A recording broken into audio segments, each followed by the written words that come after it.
bottom left. G'day everybody.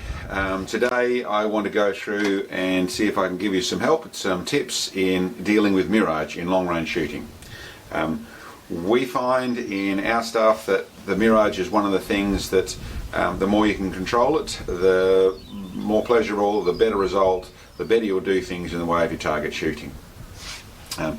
In a brief overview of what Mirage is, people think it's about heat. A lot of people think a Mirage is on a hot day. Yes, you get a Mirage on a hot day and there's a few things going on there, but Mirage is actually about density differences in air.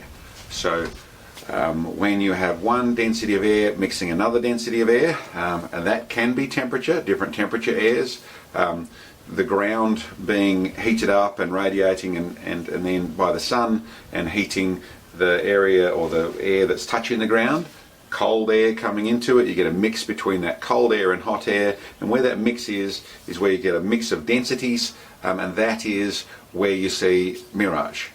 You can get Mirage in all sorts of other places. You can get Mirage from basically, like I said, different temperatures. So when you have snow or very cold ground, and then have warmer air going across it. It can be, and I should say I should stop trying to explain all the different conditions it can cause, but Mirage is largely, it can be all over the place, but largely close to the ground.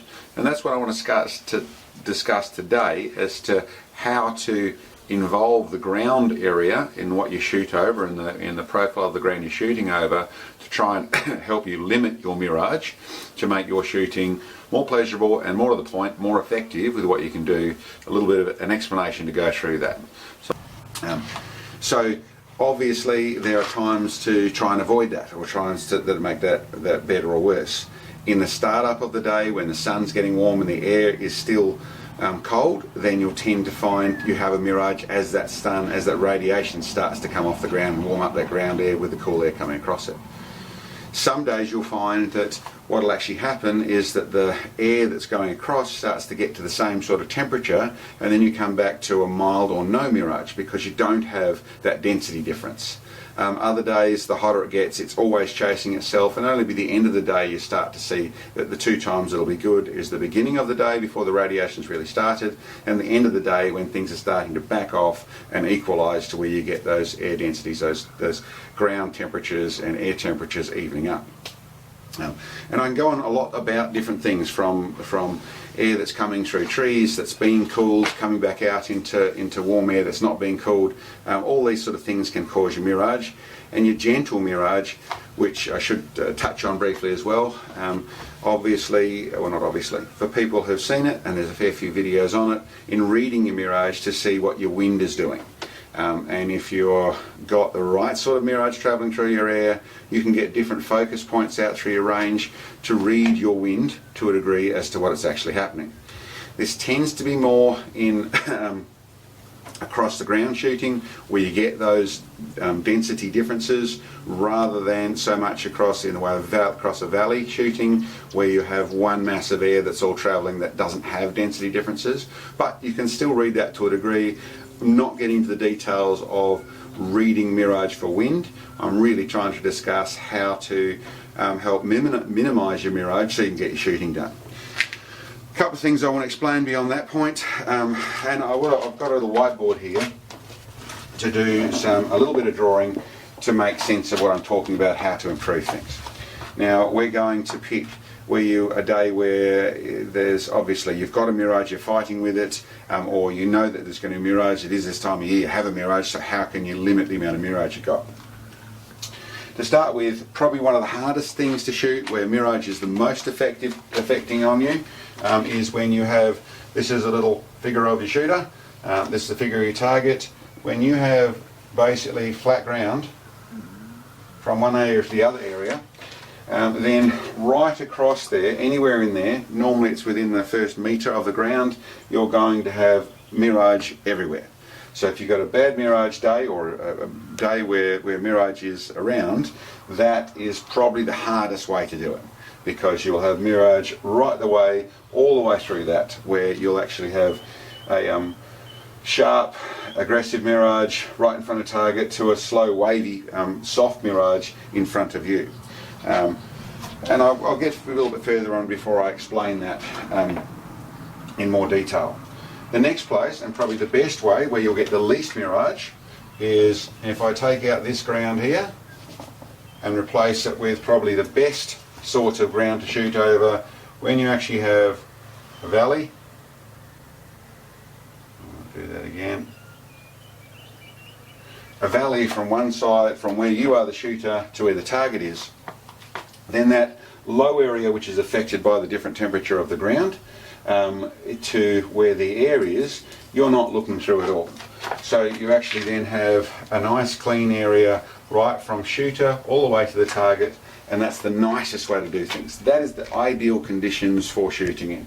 Ideal even more so if you have your target whether it's going there, or basically normally you'd have a sort of your hill coming up through the back here, is that then you've got no real area where we got target apart from maybe smack on, or where you got mirage apart from smack on where you both are, which then doesn't affect your line of sight. But you also have a nice backdrop to see your splash, to be able to make your calls and see everything of what's going on your target side of things. But let's come back to our mirage. The next way, and the way you'll normally find in most places, you're normally not shooting on a flat ground, and you're normally not shooting on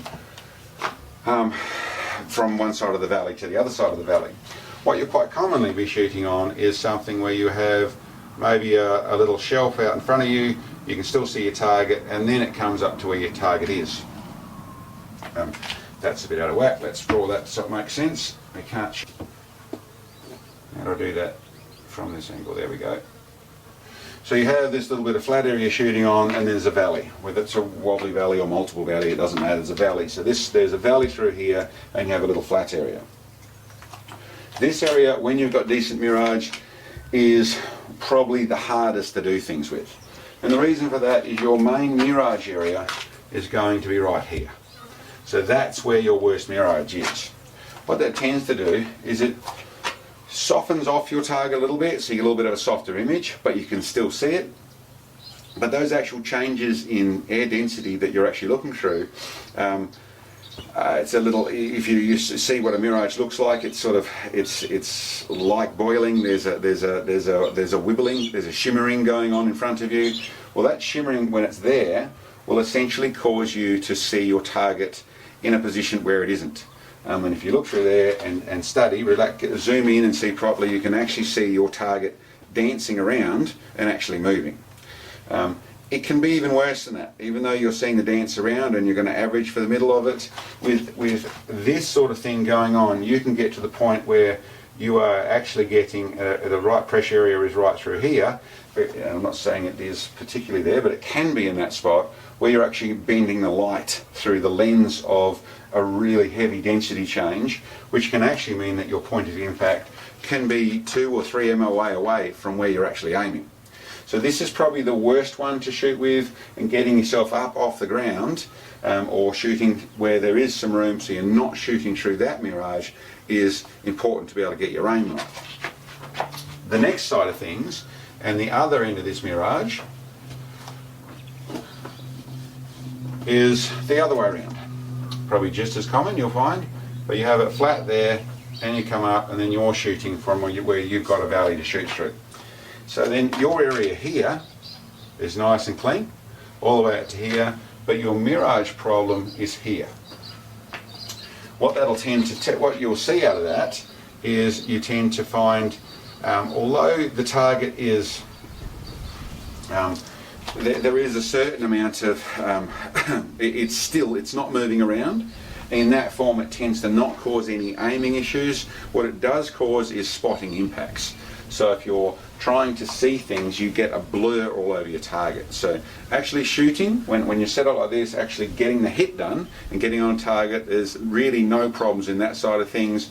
But sometimes seeing misses, if you're not seeing good splash, or seeing impacts, is very hard to do, because you actually have this filter, this lensing effect of the mirage affecting it down at target. But like I said, when it's down there, it's not going to affect your aim side of things.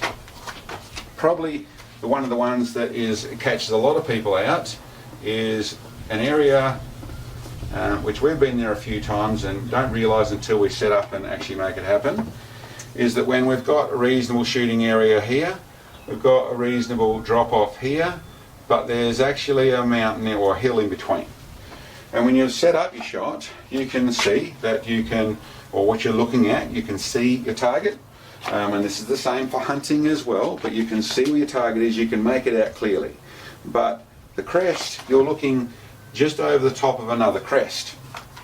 This area here, this is probably the hardest to see through, and this is very much about the planning of your shot of what you want. But what you'll find is that this area here is where you get bad mirage. In that spot there, you'll get both things happening. You'll get, you can also get a ground effect mirage through the extreme density difference if you're getting really close.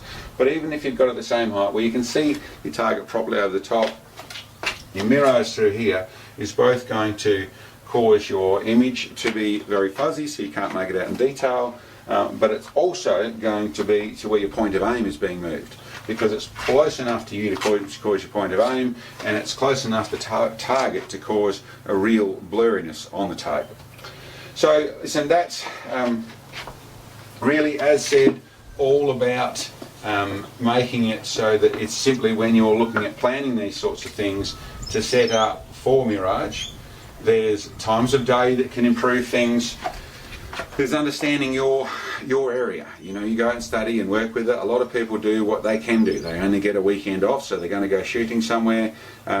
They go to this spot because they know they can. It's a reasonable place where they're allowed to shoot there, or it's organised to be able to shoot there.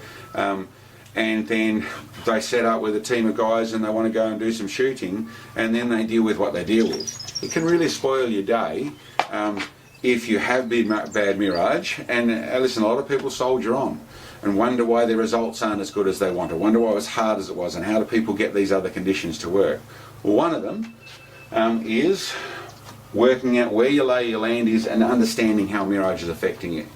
The other side of things is do the study. Be out there for a whole day, see where it is. If it is early morning where the best stuff is, late evening where the best stuff is, no doubt there's places where really the middle of the day everything settles down, it all normalises, and then by the time early afternoon comes in, the sea breeze or whatever it is that comes in your area starts to change things around. But some pre-research and understand that sort of stuff, all of those mirage will be greatly affected and greatly helped by setting up your target and your shooting position where you have less ground effect or less of that immediate pressure difference. None of these things will fix a heavy day for mirage where it's blurry everywhere. Nothing's going to fix it. But as said, when you understand it, the actual lay of the land does affect how your mirage is behaving. It can really help. Anyway, that's just a quick little one on helping some people with this sort of stuff. It is, like I said, one of the Achilles heels, or one of the problem areas you've got to deal with, and understanding it, certainly for us, has really helped us with our shooting, and I hope it can help you guys too. Thanks for checking us out, guys, and we'll see you next time.